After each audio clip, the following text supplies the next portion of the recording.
Once again a warm welcome to the YouTube channel of Happiness is a Muscle। और आज के हमारे जो गेस्ट हैं वो काफी फेमस हैं।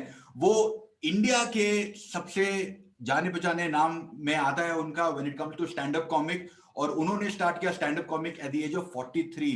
सो for all you guys out there जो सोच रहे हैं कि यार जिंदगी में शायद लेट हो गया है, इनसे सीख लो, क्योंकि if he can follow his passion even at the age of 43, we guys are far more young and we can do a lot more. He studied business administration in Manchester and joined his family business, and he was the winner of season 1 CEO's Got Talent. Atul Khatri, warm welcome to Happiness is a Muscle. How are you doing today? Thank you, Vaibhav. Thank you. Doing very well. I think the fact after 8 months of pandemic, we've not got the disease. We have survived. I think wahi kafi hai, and touch wood. So it's been good and nice and I would say safe and positive. Fabulous. You know, all the things that Vivek speaks about his book, I think perhaps you are an epitome, because he talks about learning, he talks about karma, he speaks about adaptability, he speaks about happiness, and the way you have adapted because you were on a US tour, right? And that got cancelled, and then you had to come back to India and do a lot of virtual stuff. I think that is commendable. So, mere taraf se, and everybody watching out there, comment down below or zordar talia for that adaptability, because at times we think कि अरे यार अभी adapt नहीं होगा, but then the way you're doing it is brilliant. So let me introduce to you our main man, Mr. Vivek Bhargava. He started his career in 1997 and went on to sell his company to Denso in 2012. He loves paragliding and is an avid table tennis player and a fan and a owner. He owns the team Goa Challenger amongst the other teams that he owns. His book is coming out, Happiness is a Muscle. So I'm going to let these two great minds speak to each other and decode their belief systems on money, on trust, on happiness, and a lot more things. So, guys, over to you. And I'm going to be back at the end with my questions. Thank you. Happiness is a muscle, one must train through love and pain, through heat and gain. Thank you, Vaibhav. Hi, Vivek. Hi, Atul. So thanks, Vaibhav, and thanks, Atul, for taking out this time. I'm a big fan. I think my entire family is. And when you have a teenage daughter, then Atul Khatri is definitely, it's like, he says like, this is exactly what I've been telling you, Papa, that this is how you think.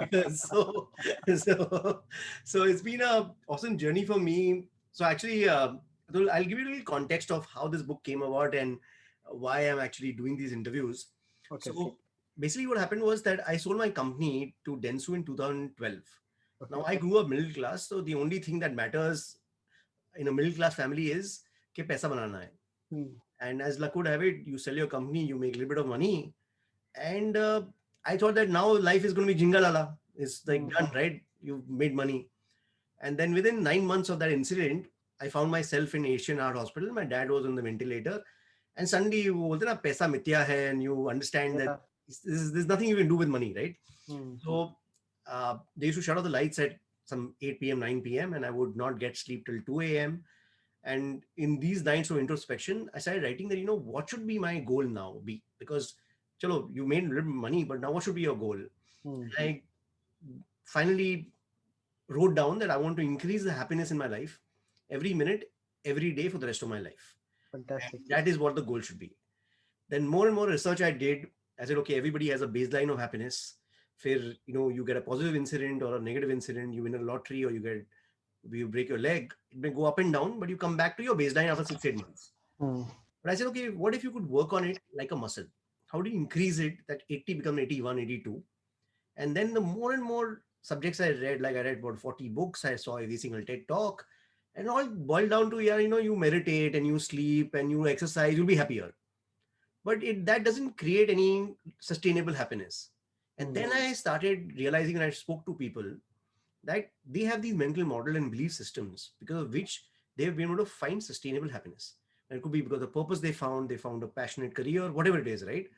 And the more and more people I spoke to, the more and more I realized that the belief systems that they have made all the difference. That allowed them to have a sustained happiness.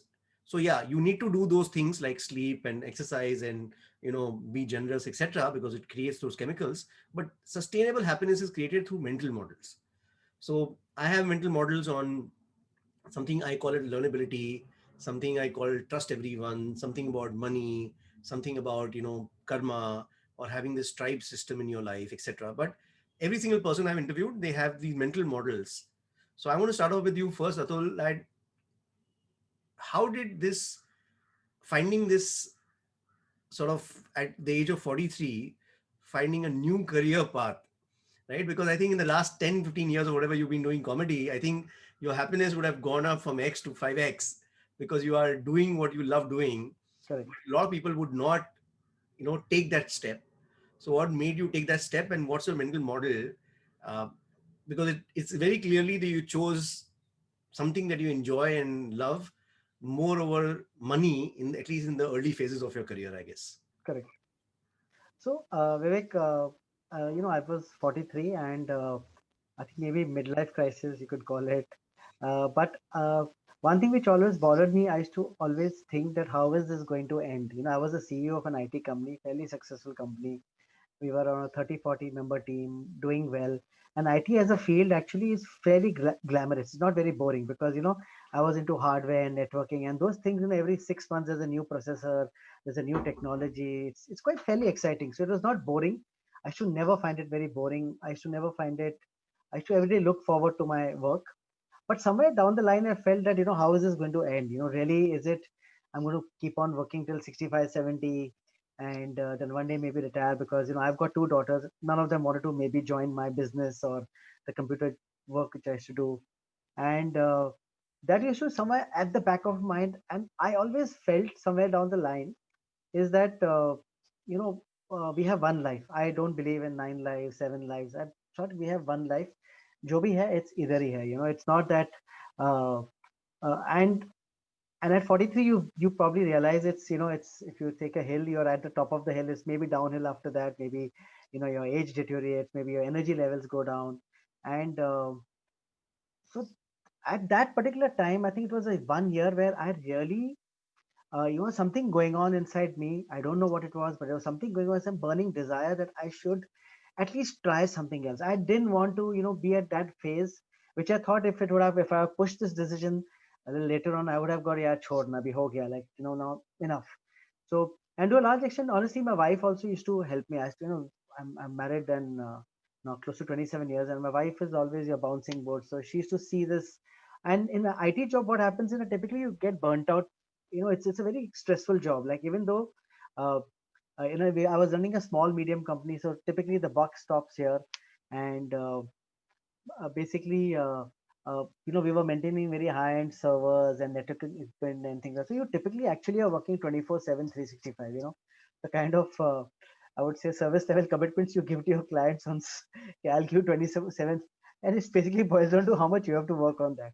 So it actually came down to that, and she could see myself getting burnt and, you know, I don't know, maybe fairly irritable, getting, you know, mm, like I remember I used to get calls at 2 o'clock, 2:30, some email coming from a client saying that our server is down somewhere. Then at 2:30, waking up and trying to arrange for an engineer or things like that. And that sort of said, okay, no, yeah, this year it's maybe now or never. I have to at least give it a shot. Nahi ho to nahi, that's okay, but at least I think it is our thing to give it a shot. And so I first actually I used to love music, English music, and I used to love DJs. I used to always finding very very fancy. How a DJ stands at the console, makes people dance and things like that. So I said, let me learn DJing. So at the age of 43, I was a CEO of a company. I said, let me learn how to DJ. So I signed up for this one DJing institute. At that time, there was no really institute there. You had to know a friend of a friend who knows a DJ. So I found this DJ somewhere in Borivali, a suburb in Bombay, and I went there. He told me, sir, come at 12, on a Saturday at 12 o'clock with 25,000 rupees. And me being from a corporate background, I reached at 11:45, 15 minutes before time. It's a meeting. It's a course I'm starting. And that guy did open his door for like half an hour, 1 hour. I was ringing his bell, calling his phone. He was not picking his phone. And I left that place. And after 1 hour, he called up, hey, I'm so sorry. I overslept. I had a gig last night. I said, dude, you are very unprofessional. I hate to deal with unprofessional people. So that was my end of my DJing career. Then I said, I used to always, I used to travel abroad and I used to get a lot of, mixers and drinks. I thought I should learn bartending. That time there was a lady called Shakti Basu. She had, I think, come from California. And she started this institute in Bombay called Stir. I think it was something for bartending, for flair bartending and mixing and mixology. So I said I want to learn that. So I again joined up for a course. It was on a Sunday at 3 o'clock in the afternoon in some bar in Dadar. And now I'm a Sindhi, and we Sindhis, our lunch is usually on Sundays very heavy, you know. And that time at work, it used to be Sunday was, that one day where you used to catch up sleep for the rest of the week. Sunday was that one, you reboot yourself, have a heavy lunch, knock yourself out, 4 hours, go to sleep. It was a summer, I think it was 2011, somewhere in May, June, and I had one of those heavy lunch and I slept. So one time it was the DJ's oversleeping, one time it was my oversleeping, and both these careers ended there only. And the thing was that I was, as if I know, I've read some comedy books and things, not that time, but after that I knew that. So I was the funny guy in my friend circle and my family circle, always, cutting jokes and things like that. And in 2010, I had joined Facebook. Facebook was one of the first, you could say, platforms where you could express yourself and you could get instant gratification in terms of likes and comments from your friends and followers and things like that. That time there were no followers, only friends. And I used to put my, I was in, as a child, I used to read a lot of, there was this journalist called Behram Contractor. He used to write an article called Busy Bee. He was called Busy Bee. And then Nana Chudasma, Talk of the Town. It's a place in Bombay where I used to put up this quote of the day. So I was a big fan of that. I was a big fan of, there's another satirist called Art Bookworld.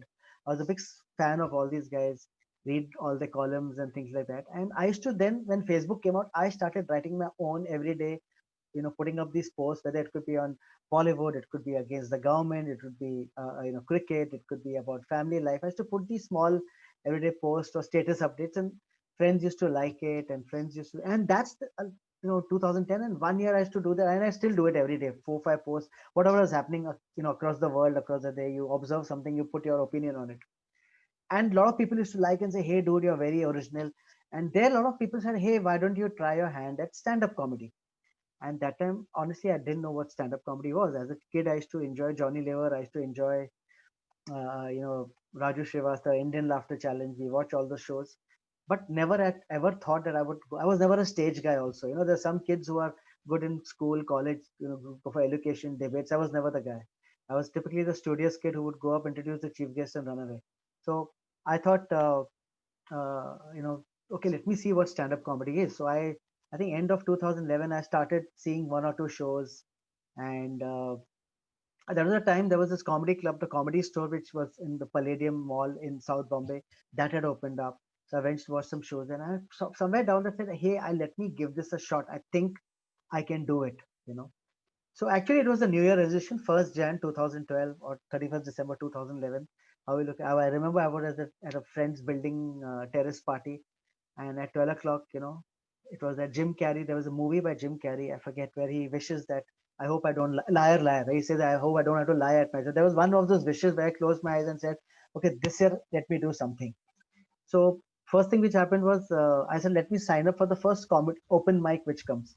So open mic, for those who don't know, it's a platform or where you can go on stage. Actually, they happen in clubs and bars all over Bombay on weekdays where they're not selling drinks. They want the comedian to get the audience, so they give out the club to do open mics. So anybody can go and go on stage and deliver jokes. So I signed up for one of these open mics. I didn't tell my daughters about it. That time my elder daughter was 17, younger was 15. They would say, "Baap pagal ho gaya," at this age trying to do comedy. I just told my wife, "Come along with me," because come as moral support. So we told children that we are going out for dinner, and I went up for this first time for the open mic. So I took 1 month to prepare. I didn't know what to say. I mean, I knew I had to put in my opinion, but I didn't know, like, when you go on stage, you say, "Hi guys, my name is Atul Khatri," and when you leave, "Thank you, you've been a great audience." I learned all those things. And first time I went on stage, it was I think 3rd February 2012, and it was a 40 seater comedy open mic somewhere in a pub in Burley in Bombay. And I remember that when I went on stage, my throat became dry, my hands were shivering, my legs, I felt there was no flow beneath me. But still, I delivered my set, and the other comedians saw me, and the audience liked me. And that's where the comedians say that, hey, you are very funny, you have an original voice, don't don't, because a lot of people do it one time and then they leave it. It's like a bucket list get ticked here and that's over. Hey, you're very funny, don't leave it. So, and honestly, for people who don't know stage, when you go on stage and you make people laugh, it gives you such a dopamine hit. I know I didn't sleep for 3 nights after that. Just that laughter was just, running through my head. And I just love that entire process, going on stage, making people laugh, and the kind of energy it gave me, honestly. That, then I went for the next open mic, and then from there it started, and that way, that time the comedy club which was there, which was the first comedy club in India, unfortunately now it's closed. It got renamed to Canvas Laugh Club, and then it closed last 2 years back. Uh, that was really a good catalyst for people who could, they taught us a lot of things, and it's actually, it started from there. The journey started from there, with that New Year resolution. And by September that same year, 2012, I was doing regular spots at the comedy club. I started getting paid gigs. I didn't know there was money in this. I thought it was just passion.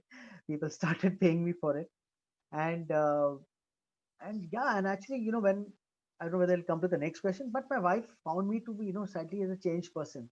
I started being more happy because this kind of, I had, I was, that time I was into business for like 23, 24 years. But this was a high which, you know, I had never received. And I was enjoying it. I used to like probably, wake up with a spring every morning, much more what I should do in my work, that, hey, I have a gig tonight. And one thing which was there, that because I was still doing my job, I didn't want my company to ever tell me that because of your this new passion of comedy, your work is suffering. So I actually gave it more time to my business, and it's crazy time management. Finally, actually, it all boils down to time. I believe it, and that, it's your time management, how you know uh, uh, uh, basically divide the time in your life and give it to your various whatever functions you want to do. So and I think that change uh, really worked for me. And I think, and I did actually I did my stand-up comedy as well as my job for 4 years. uh, and then at 2016 I gave up my job and got full-time into comedy. So yeah, I started from 2012, and 2016 I sort of quit all that and got full-time into comedy. So that's how I hope it was not too long, but that was my journey. Well, I think it's a perfect journey because what you said sort of resonates with what I think, because I actually give this talk which says that we have this epidemic in India which is called getting settled. So all Hmm. the kids have to leave their passion when they attain puberty Hmm. to get settled. But Hmm. getting settled is, complete your education. Then you say you're settled, you said no. Get a job, are you settled now? You said no. Then you get married, are you settled? No. Do you have kids? Are you settled? No. And he says like, when will I get settled? He says, अभी तो बच्चों की शादी करनी बाकी है. You have to get them married first, right? Uh, So you never settle down, and so you never actually follow your passion. Same thing happened to me. I got into digital advertising, built a company, etc. And what happened was, for 15 years, I didn't play table tennis. hmm. One of my friends, a guy But called you used to play table tennis before, earlier? yeah. So I used to be a state level player Oh wow. of TT. Even now in the elderly category of 39 plus, I won 2 silver medals in nationals last year. You So don't call it, you call it professionals, not elderly category. so basically what happened was that I got back to table tennis because my friend who came down from US, and then suddenly what happened was I had this stride in my step when I would go to the office. Because in the Hmm. morning I would play this fast game and all the passion. So I think basically a lot of places I think people leave the passions. Unfortunately, table tennis you can't ever leave your business to make a career in table tennis. That also in the elderly category of table tennis, unlike stand-up comedy. But I also realized that something was missing in my life, Hmm. and I realized it was table tennis. And then just playing that in the morning, I was becoming a better me when I was working. I was performing better. I was doing better. So I have this chapter in my book called Learnability. Hmm. So the way the chapter goes is that if you want to be a better stand-up comedian, if you would do all the courses you didn't do, whether it's DJing, whether it's bartending, learning random things which don't have anything to do with stand-up comedy, you'll become a better stand-up comedian. So basically, I've actually done 2 open mics.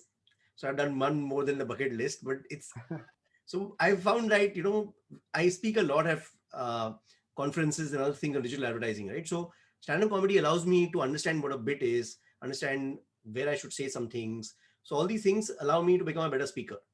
I'm Absolutely. learning mentalism. So mentalism, you guess somebody's Wow. password and things like that. But it's the recall value you get is phenomenal, right? Because Correct. if somebody's guessed your password, you're not going to forget that guy ever.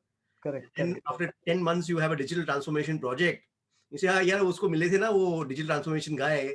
But, he had guessed my password. That's the reason I remember him, right? Yeah. All the Absolutely. small things that you learn. Yeah. I did this thing called Studio Talk, which is being in front of the camera. But because of that, when I was invited to be a part of this reality show, which is into angel investing and things like that, I think I was better on camera than what I would have been without that thing. Absolutely. So Yeah. all these learning new things is beautiful. Absolutely. And you said time management, right? I'm now Yeah. learning Urdu every Saturday, 4 p.m. to 5 p.m. with a few Great. friends. But every week we learn 1 hour Urdu. Wow. That has allowed us to. I get more clarity when I write on the thoughts, because Urdu is a very fascinating language. So it gives you so much of clarity of thought about a certain topic because you wrote a two-liner couplet on it. Correct. So this is one of the chapters in my book. So one of the other chapters in the book is about money. Hmm. Now let's say you took this call in 2016 of leaving and doing this, but still you must be facing this on a regular basis, right? That there are a lot of things that you want to do which may not be financially as rewarding, but they're more rewarding from some satisfaction point of view. Or let's say, let's put this way, I hope this interview also you're doing without money and just helping me out as a friend and person who's an author of a book. So these decisions, what is your mindset about money? What is your, I would say, a relationship with money? How do you think of money as a mental model? So I think first of all, money is, to be honest, important in our lives. Okay, let's face it, because what happens. I have a lot of young comedians who are who suddenly they hit the first open mic, they do pretty well, and second thing they do is go and resign from their job and say this is my calling. Okay, but that first open mic was good, maybe second open mic, but finally it's honestly comedy is a very very tough profession. Writing jokes today, especially in this era of WhatsApp and social media, where any topic hits the country and within 1 hour there's some 2000 jokes on your WhatsApp. you know so when you go out on stage, your jokes have to rise above that. So doing comedy is becoming tougher, it's a very very challenging job. It looks very fun. You know Comedian, the audience sometimes feels the comedian has come on stage, and for 1.5 hours he's enthralled the audience just on the spot, just their thoughts on his head. No, but these are all, as since you have done comedy, these are bits which he has written. He knows that the laughter is going to come. He knows when he has to take a pause, when he knows when he has to leave the mic and go for a glass of water. It's all planned, it's all an act. And but and it takes a lot of practice, it takes a lot of hard work in that. Now what happens is that uh, uh, uh, uh, youngsters sometimes they leave, they think it's chalo passion hai, let me do it. And then finally after 6 months they realize, oh my god, I'm not making money. Should I go to my job? And then and finally then they falter, they leave comedy, they get into something else. So money, first of all, in my opinion, is a very very important part. uh, uh, uh, I think what very important more than money is also something current to money is the value. So what time you put, what is the craft has a particular value to it. And as an artist, you should always realize it that you get your value for that particular time which you have given to the audience, and that is extremely important. After that, actually, like things which uh, uh, uh, today I'll tell you. Since you said this, the reason I did this interview, first of all, I have high regards for you. I have met you twice. I know about your table tennis journey. I knew a little bit that you had you had this. So, and also meeting a person like you, I will today enrich some kind of a knowledge. And again, I look at it today. The reason I said between 5 to 6, because again I was free. I at 3 to 4 at a meeting. I said 5 to 6. I took a 30-minute siesta before your calls to be fresh. So I try to keep time as very very important. And if I would have not been probably today with this interview, I'd be watching some Netflix or sitting and chatting with my wife. But today I have this 1 hour as is very enriching to me. I've learned some things from you. I will learn a lot of things from you, and I think that, as you rightly said, you know, uh, uh, improves your knowledge somewhere. And also what will happen is, and I read an interview. The interview, somebody told me about a book I've read. is a very famous artist. What he says is, as an artist, once a week you should follow some other art. You know, maybe go in, like as a comedian, I should go and maybe watch a poetry session, maybe go and watch an art exhibition somewhere, maybe some other art form, maybe Urdu poetry, maybe some kind of. I should learn, because that, as you rightly said, overall makes your personality somewhere better. And I always feel that whatever knowledge you get, you will somehow or the other someday, you will use it. My 23 years of job, what I did today, a lot of it I am using it in my comedy. When it say, not in terms of my material, but in just terms of professionalism. Like, I always make it a point. Like, I'll just give a small example. When I was in my IT job, we used to work very closely with Wipro, and Wipro had the Six Sigma quality project running. Six Sigma, for some of people who don't know, it was a Motorola initiative which sort of fizzled some few years back, where they say you do 3.5 million defects in every 1 million of operations. That should be your goal of quality. So the Dabbawalas of Bombay, they follow the Six Sigma quality. They come under that kind of level. So we used to take projects in Wipro, and one of my projects I taken in Wipro, that every email which I get from anybody, I should respond to it within 5 minutes. Whether it's a yes, no, or whether it's I'll get back to you. So that kind of professionalism. So today, what happens today amongst all the comedians in India, I tend to do a lot of corporate shows, because corporates love me. Number one, because my material, because they find me very professional to deal with. Usually after every show, I will send a email to the client and say, hi, I hope the show was good. I had a great time. Hope you had a good time. So again, there is this recall whenever they want to do another show, whether they want to recommend you to somebody. And I think that's very, very important. I remember when the first time I started doing corporate shows, I used to wear a suit and go, obviously, because I know how corporates are. I've been through that life. And my other comedian friends used to go wearing a jeans, t-shirt, and not even shoes, chappal. I said, dude, how are you going for a corporate show like that? They'll like, forget all those Buddhas sitting over there, they'll first judge you, nothing else. You may be much funnier than me, but in a corporate environment, they've hired a Taj hotel, they've hired a banquet, a huge stage, and they expect you also to dress up well and go. So I taught some of these younger comedians these kind of things. Like, I told them, go buy a suit, you can't go on stage like that. So I always feel that I never regret. People say that, oh, it was 23 years of your life earlier, did it's all wasted. No, that was a different orbit. I had orbit of my suppliers, my customers, and this. But this is, I've moved to a different, but I have taken a lot of learning from there. I'll tell you, we used to sell, sometimes we used to get into selling these 1,000 pieces to a company. And the purchase money used to bargain for like 50 rupees, 30 rupees on a PC. We used to bargain, but still we used to give that money and still make money out of that, even of a bad deal.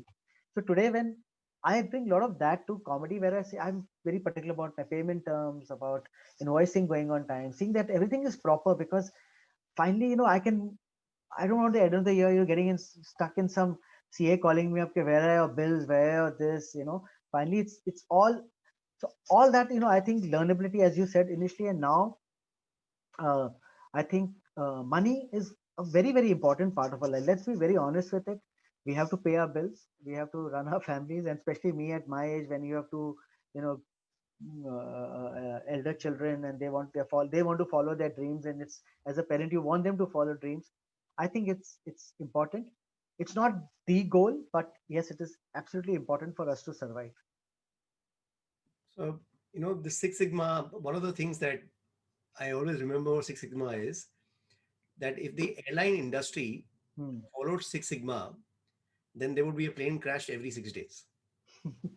So imagine, right? There are a million moving parts in an airline, Correct. and they have to be so much better than Six Sigma Correct. in order to just prevent the plane crashes. So imagine where professionalism it can lead to. Correct. And I think this money part of it, right? So I have this philosophy in the book, which is about that if you really want to gain happiness from money, then I have this philosophy of 4x upgrades, Okay. where everything that you own in your life, you have to upgrade it by a factor of 4. Okay. Either a object or an experience. Okay. So whether it's your car, whether it's your watch, whether it's your house, whether it's your experience. Because otherwise what happens is that the hedonic adaptation sets in, and when you do incremental improvements, it's like your kids growing up. Yeah, you don't see them grow up, they just grow up over a 20-year period. So the same way your lifestyle will change dramatically, but you don't see it change. Yeah. But if you take a conscious decision of upgrading it through multiples instead of increments, then it sustains happiness for a longer period of time. So I've done that for the last 20 years of my life. Fantastic. Made my decisions more purposeful. It has allowed me to skip that hedonic adaptation route.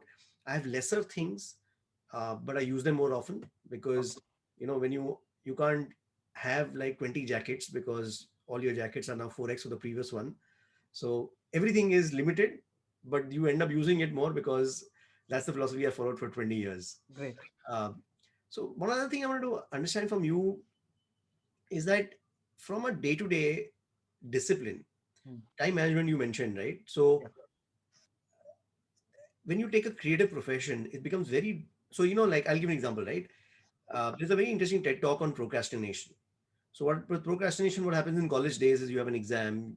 In college, you have a PhD to be submitted. So you have these deadlines. You have a quarterly, balance sheet to be made, business plan to be made, etc. But when you work in a creative profession such as yours, then what happens is that you can get away with lesser material, repeat material, whatever XYZ, right?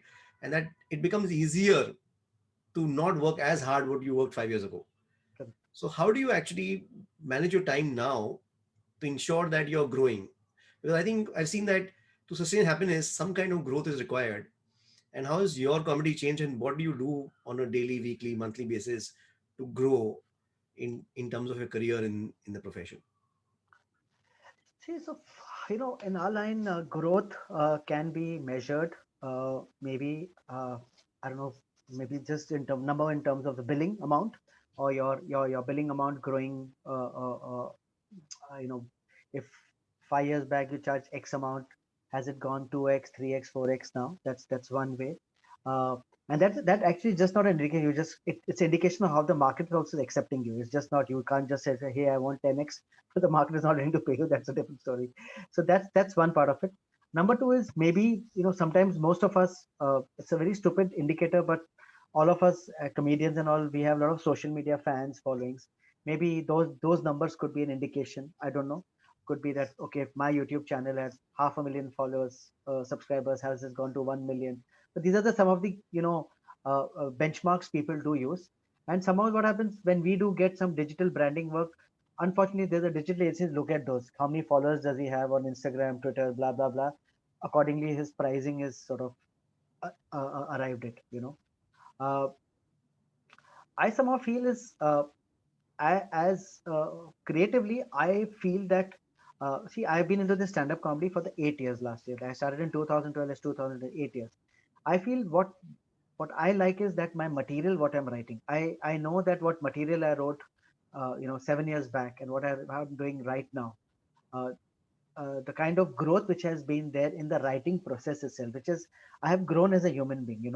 I'm open. I've said this before also. 8 years back, I was a businessman. Maybe I was slightly misogynistic, because I didn't know this. Right now, I've been reading better. I've been probably in the right company. I've got away from all those uncle WhatsApp groups which I was a part of earlier. Following better. Who just keep on either sending clips every day or some kind of jokes every day, which all border on misogyny, you know, patriarchy and blah blah blah blah, whatever you call it. So I think as an individual, I have grown a lot in terms of maybe understanding what is right. I've slightly, as if because the word is woke, I've slightly, become slightly more woke to what are the subjects around how to, you know, which earlier things which I think if today still I was in that business, I would have not changed. So I think that has been a big change where I have maybe my political leanings, I've understood politics better. Maybe I have, I've got more stronger opinions on what I want to say. So I think for me, here really money doesn't come about. It's like I would feel that as a writing process, as like the currently I'm actually having a new comedy special called Daddy Cool. Okay, I just talk about three topics in that typically, but some of them are so strong. Where I talk about why it's important to have daughters, why I have two daughters, why I'm so happy about daughters, uh, and so I think as a writing, I think for me the biggest happiness actually comes in terms of creative is the kind of material I write. Whether that has improved, and that actually is clear. Like I remember I have some fans who watch my Daddy Cool show and who watch my previous show, and they came and told me, sir, Daddy Cool is like 4 notches higher than what was your previous show. Just in terms of pure writing, maybe I'm consuming better content, reading more, watching better comedy, watching better. My inputs have become slightly better. I think that's the reason of which my output also has gone better. But in terms of creative process, in terms of I being slightly, I sorry, but I know I can't leave my 25 years of my IT business. So I still am an old man. I wake up at, tend to follow a discipline to the day. I like to wake up at 8 o'clock. I like to read the newspaper by 9:15. Then start your day early. Have my own deadlines in terms of, like, I push my management. I have a manager who manages me. I push her every day, like, hey, this week 3 days of mine are free. Like, I don't have work. Please find work for me. So I want to get challenged even in those things where I keep on doing work, better work. Like, one of the things which a lot of things I also learned in the pandemic. The first time I typically, my sets are in English. I do in a comedy set in English. But one client came in to say, "Okay, hey, we need 30 minutes of you doing it in Hindi." Now, initially, in my regular, without COVID, I would have said, okay, I had to, I know I don't want to do it. But I took up this challenge. I wrote a set in Hindi, memorized it, and actually did a pretty good job of it. So I think those are the challenges which I think really excite me as a comedian, as a creative person. Where you challenge yourself, where what you've not done earlier, you have taken up this job this time. Uh, you know, uh, yeah, I think that's what challenges me and keeps me more happy. One of the things while talking to you, I'm realizing, I think, learning stand-up comedy has been one of the most awesome experiences of my life. Mm, For two reasons. One is that I think the stage fright, I've spoken in 100 plus conferences, but just going on stage, because, even if I give a really bad digital marketing talk, at the end of that talk, because of my age, because of my experience, people will clap. mm. That doesn't happen in stand-up comedy, right? Either you laugh or you don't laugh. It depends on what Very the simple. Yeah. content is, right? No amount of respect comes from what you were, right? It's just what you are, right? Second thing is, I feel that so many times when I'm writing comedy, so even though I've not done more open mics, but I've still written down comedy. When I think of an idea, I write it, right? I write a bit. In my in my mind, I laugh a lot because the first time you write it, now you get a lot of laughter, right? Yeah. Correct. मैं वो होता है money मन में खुश होता हूँ मैं. Mm, I just feel that I think learning stand-up comedy could actually be a very, very useful skill for most corporates. It definitely will make you speak better. It'll help you build better rapport with your team, your bosses, your clients, etc. You go to a get together, also a party, also. You definitely, if you see a group of people and everybody's laughing in that group, then you are more attuned to going and seeing what's happening there, right? Rather than listen to boring conversations. yeah. I have a feeling that have you explored? Has anybody approached you where you create content for teaching corporates to do stand-up comedy? Uh, Actually, I think it's a great idea because I'll tell you what, I used to, when I was on that side of the job, I used to attend these boring conferences. And every conference used to have the same format. And unfortunately, the same format even continues today. You know, they'll all meet at 9 o'clock, you know, then they'll say 9 will start at 10. So when you're starting only the day, it's all gone delayed, and then at the end of the evening when the real meet comes and the CEO of the company is coming to talk on the real question, then they'll say, sorry, there's no time, the bar has to open now, chalo, everybody take things offline. And today, now what happens is, now when I go for a show, and I typically, when corporate shows, what you do, they tell you to come a little early. So I sit in the early and I say, okay, come on, let me see how has these things still changed. And unfortunately, they have not changed at all. It is still the same. This one guy will come, and first of all, at least in the IT, they use these heavy jargons. There's one particular jargon called ROI, return on investment. I mean, I heard it 20 years back. It's still there right now. It's not changed. They're still talking about ROI, your ROI. And I'm sitting in the conference, and like my hands are itching. This boring presentation could have been so much more interesting. Only first of all, if number one, the guy would have stuck to his time. Number two, made it a little bit more interesting in adding more jokes here and there. Made in some life instances. Like I tell you, in my 23 years of my corporate life, I remember by heart those three, four. That's it, 3, 4 good sessions I attended where I like lost it. Like I said, wow, this guy was a great orator. Like I'll go and touch his feet. He delivered what he had to do, but he did it in so much humor, did it in so much style, kept to his time. And those are the people after the conference you go to them and give you a card, take their card, because sir really enjoyed it. Otherwise you just ignore these guys. So yeah, I think there's a good opportunity. What I've been doing it not really in this, but I've been working with few pharma companies, few doctors. Like for example, this I have this initiative which I run with my sister happens to be Dr. Anjali Chabria. She's a fairly known psychiatrist. Yeah. So we run this initiative which was actually just for charity. It's called Shrink in the Nut, where we take a very serious topic like psychiatry and we break it down, the stigmas of psychiatry, of mental health, and take it to schools and colleges and educate young children about how they can be mental health warriors, and basically to recognize any signs of mental health issues in their friends, and don't give advice. You are not trained to get advice. You pick him up, pick her up, and take him to the nearest counselor near school, college, or in the hospital. So I run this initiative where we do, it's a 90-minute show where we go to schools where she talks heavy psychiatric language, and I go and demystify it, break it down, add some jokes to it, and make the entire thing very fun.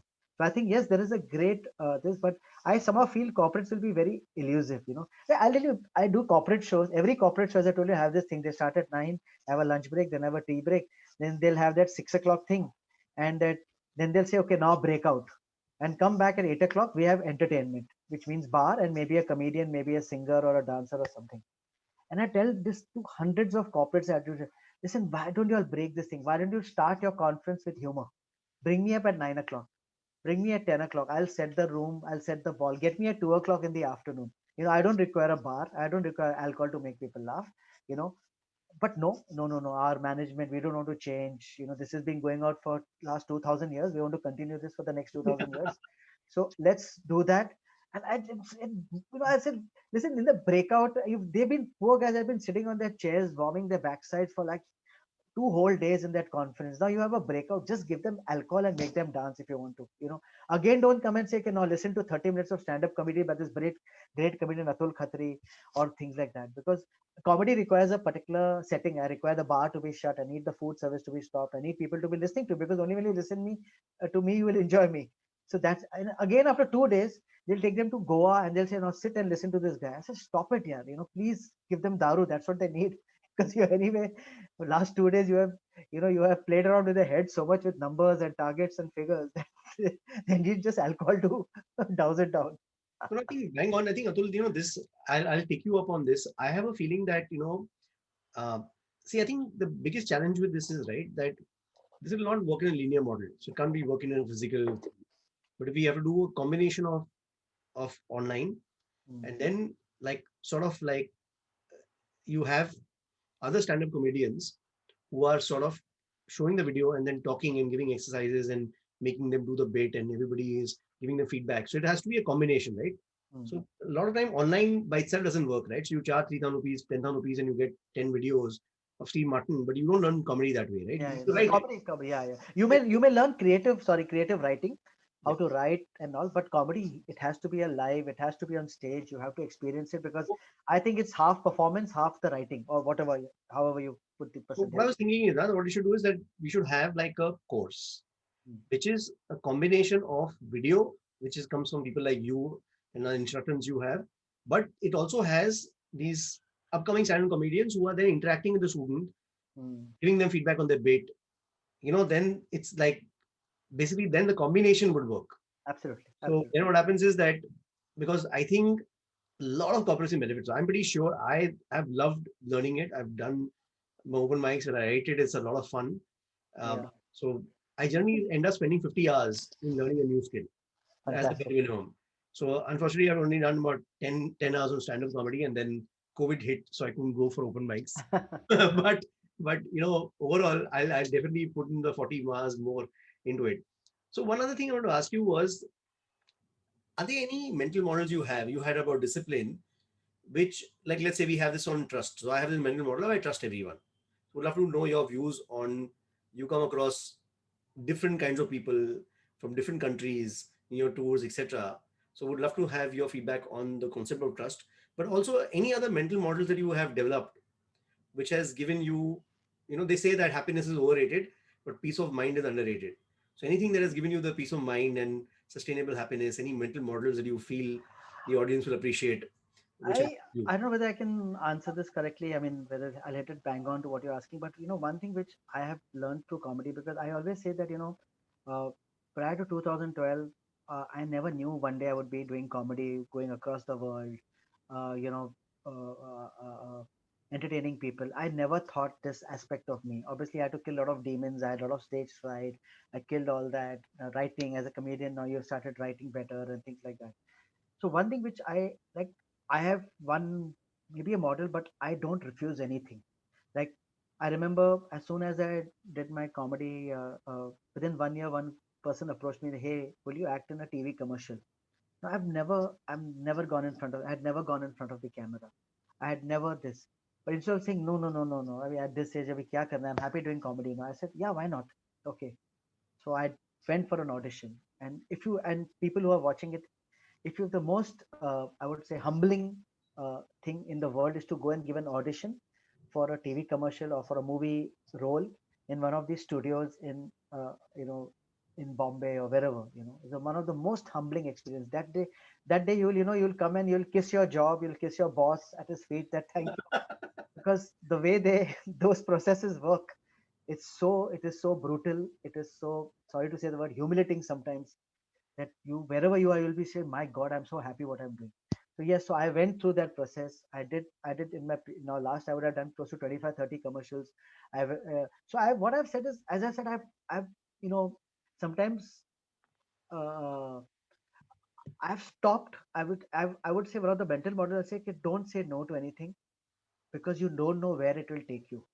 So at the first instance, I always say yes, let's talk. you know uh, so I have a company which manages my work, and sometimes what happens, the managers try to take a call for you. Yeah. Oh, this is they want you to perform uh, between a flight from Bombay to Delhi in a chartered aircraft for 35, 40 people. I don't think we should do it. And I will also say, why not? What is the problem? you know no, with a plane, how will they hear you? And what I said, no, let's see. Maybe we can change the format. Maybe we can uh, uh, you know mm, I can maybe stand in the middle of the aircraft and talk to people. So what I'm saying is, I'm trying to challenge those things, because I don't know. I got a uh, that is, they called me last year, will you take part in Big Boss 13? you know and I said, yeah, why not? Then my wife said, are you mad taking part in Big Boss? My children said, no, Papa, you're not doing Big Boss. So that is one thing you're not doing. I said, why not? Let me go through that experience. Why I say no right now? It was not for the money. I don't know what we didn't have a financial talk, but I just think one thing which has changed, which I'm saying, I'm open to anything. I am tomorrow, like I'm a Sindhi. One of my dreams is to write a 30-minute set in Sindhi language. Even though I'm a Sindhi, I don't speak fluent Sindhi. You know, always been in Bombay, in a Jesuit school, and my wife is Punjabi. We never speak Sindhi at home, but I want to do a set in Sindhi. So that is one of my bucket, and I'm not saying no to it. I'm saying yes to it. Maybe I'll learn it. Yes, take time, and so I think. uh, I'll tell you, sometimes what happens, especially with age, what happens, you commit sometimes with a lot of baggage and say, no, no, let's not do this. What will people say? What will do this? What will this say? I'm telling people, I mean, I've, in one of the things which I've learned in comedy, just say yes to first, and then let's do. And this is I've told a lot of my fellow comedians also. Sometimes, they also get, they put things in their own boxes and compartments and want to not look beyond that. I said, no, just let's talk, you know, mm, you know, and this I'll tell you what I learned in when I did my management at Manchester Business School. I worked for 1 year in a company in Manchester. It was a Gora company. I used to sell Cisco routers and things like that. And there, my boss, who was actually a Gora boss, I used to do cold calling there. Calling up people, do you want Cisco? And I used to, like, what happens as a sales guy, you try to assume, "Arey, Cisco, why will they have requirement for this? Yeah, forget it. Let's not call him." No, he's saying, no, why? Go, do it. Let them tell you no. They'll tell you no, no. Okay, they won't take a gun and shoot you on the head. So that is, I think, what really taught me. And honestly, I did 1 year of MBA, but this one teaching of this boss only taught me this one thing: just say yes to everything first. Then yeah, if finally it doesn't make sense, if things are not falling into place, then you have the thing to say no. But first attempt, say yes, go ahead. You don't. A lot of you never know which door opens up for you. So in fact, like sometimes my wife mentions that, what will people think of you? And my answer always has been, people don't think of you. They only think about themselves. They don't think of, Absolutely. they're Yeah, not yeah. wasting the time thinking of you. So you should never worry about that. But I think on this note, we would like to invite Weber back in again because I think we've got few minutes left before your Yeah. next appointment. So Weber, please, you want to give a little summary and a couple of questions? Most happy to answer. My first question is, why is it over so soon? I was loving the conversation, and especially in this conversation, I could connect to Atul so well because I come from a background of hosting events for about 12, 13 years. It's a shame on my part that I haven't worked with Atul yet, but the concept that he was talking was so much needed. I hope event managers are listening to this. Please change the format of your conferences. It'll do a lot of good for people on both the sides, on the stage, the speakers, and for the audience. There are a few things that Atul said, and I was actually making notes of it here because it is, I'm in total yes with whatever he said. In terms of billing, since I also work with a lot of artists, after a few shows, suddenly their prices go up, and without any like real logic. I want to remind you guys that Shah Rukh Khan till Dil To Pagal Hai did not hike his fees. So remember, get your name in there, get into the game, let people know you. सिर्फ cost बढ़ाने से नहीं चलने वाला. And saying yes is such an important factor because when you say yes, you are open and you're open to explore, like how Richard Branson always said, say yes and then figure out how to do it. So that's a cue for you guys. Please make sure that you guys are open and willing to figure out things. And जो इन्होंने audition के बारे में बोला, I know it because even I've been there. Uh, Humbling wasn't the right word. Humiliating was the right word. But I want to ask this question to Atul that you were the CEO of your company, and then जब आप private events के लिए जाते थे host करने के लिए, did you ever feel यार shit मेरे को ये सब नहीं करना, I'm happy with what I'm doing? क्योंकि at times even those experiences can be quite humbling. Oh yeah, yeah, yeah. Of course, I totally agree with you. Like I'll tell you, when initially when the comedy club used to be there, the thing used to uh, just going. So what happens? The comedy club, there's a show every day. So typically, what we comedians used to do that time is go there, and there's the guy who's running the room for that night. He's at the console. Uh, so we used to go and tell him, "Okay, hey, yaar, hi, I'm there. I'm watching the show. Can I please get a spot 5 minutes, please? And and he would say, okay, okay, okay, go sit. If nobody turns up, I'll put you up on stage. And I had no qualms about it. I used to go quietly, just tell him, hi, hey, I've come. If there's a spot, give me. And you will be surprised. I got so many spots like that. And that time, what used to happen, because there was the only one comedy club, getting spot means going on stage, trying a material was so important. So and once I remember he told me that the reason I used to give it because you were so humbling. Other guys, sometimes the guys come and they're so intimidating. Arey yaar, dena spot, dena kya ho raha hai yaar? Give me a spot, yaar. What the hell, yaar? I think because you used to ask so nicely and you used to go and sit quietly without troubling me. That's the reason I used to give you spots. And I one more thing which I read in a comedy club. Also, let me tell you, they said that in a comedy club, the people who know the most about the comedy are the ushers, are the people who serve the drinks. And that was so right because those guys have been seeing comedy day in and day out. The comedy club owner may come on the day, he may just come on the weekend, but those guys have seen so much comedy, saying please be nice to those guys because they will be actually going to telling the comedy club owner, hey, this guy is very funny, put him up next. And actually that used to happen. So I think being very humbling and I think to a large extent IT taught us that. Computer business taught me that also because it was such a competitive business. Selling IT products and the service part of it was very, very competitive right from the beginning. So I like, you know, we we we saw a phase where we got, the large format retailers came, the guys of Chromas and all came, then the Amazons came, everybody came. So from selling a PC where we used to sell, we used to at one time make 15,000 rupees selling one computer to where we used to a thing where we used to sell 100 rupees margin. We've seen that drop. So it was very humbling. And I think always wherever you are, I always believe be very humble, be humble to the stage, be humble to the audience, be humble to your fellow colleagues, because you never know when you need them. Yeah. Boss ये जो बात इन्होंने बोली है ना, ये 1 लाख रुपए की सिर्फ ये एक बात है, because once you have experience and you are always on the stage, you know that you may not know when you will need somebody. And also being humble, being nice, being friendly, I think is the way to be. Vivek ji, my next question to you is, since we're talking about humbling experiences, now you are the kind of guy who have made it. Like I just put up a Facebook post saying that Atul Khatri is perhaps every child's wet dream. कि यार मेरा बाप इतना cool होना चाहिए था. But I want to ask you, Vivek, ki, when or how did you handle like perhaps a very humbling experience? And by humbling you mean that I'm being very nice, but because since you're the guy who's made it, and we all want to be like you, saying that startup based diya abhi sorted hai hum log.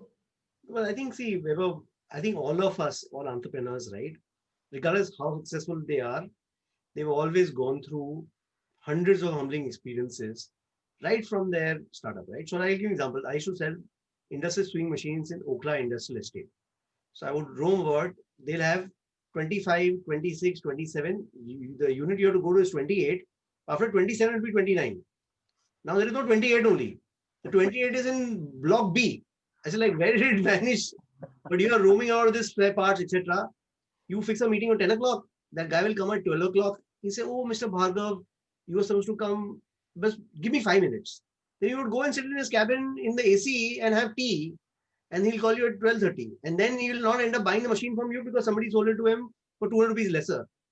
So in that loo, you're rocking about that. So after that, when I started a digital marketing company, they would make me sit at the reception for 3 hours. But I used to be so happy because, yeah, exactly. 3 hours AC mein baithe hain. What's the problem? That I remember even like simple things, right? Any building you go to, you have to get down, sign the register, sign the things, etc., names, this, that, OTP, ye, wo, right? Can you believe that the day I sold my company and my car improved, the same guy would give me a salute and let me go in and no register to be signed. I said, what the fuck is going on? Right? This is ridiculous, right? I said, like, boss, he says, this is like absolute like racism towards like prosperity, right? It's like, boss, like, how come I become a less of a threat because I have a nicer car, right? But I think over a period, and see, agency world, I've told every single person, I still believe it. If you're the CEO of an advertising agency, in terms of hierarchy, you are lower than the intern at the client's end. If any point of time you feel that you are higher than the intern and the client's end, you will have a miserable agency life. Very clearly, right? So you have to have that attitude that, boss, you are in the lowest pecking order in the corporate world. If you are in the advertising agency world, right? And the worst part is that this is something which a lot of people don't understand.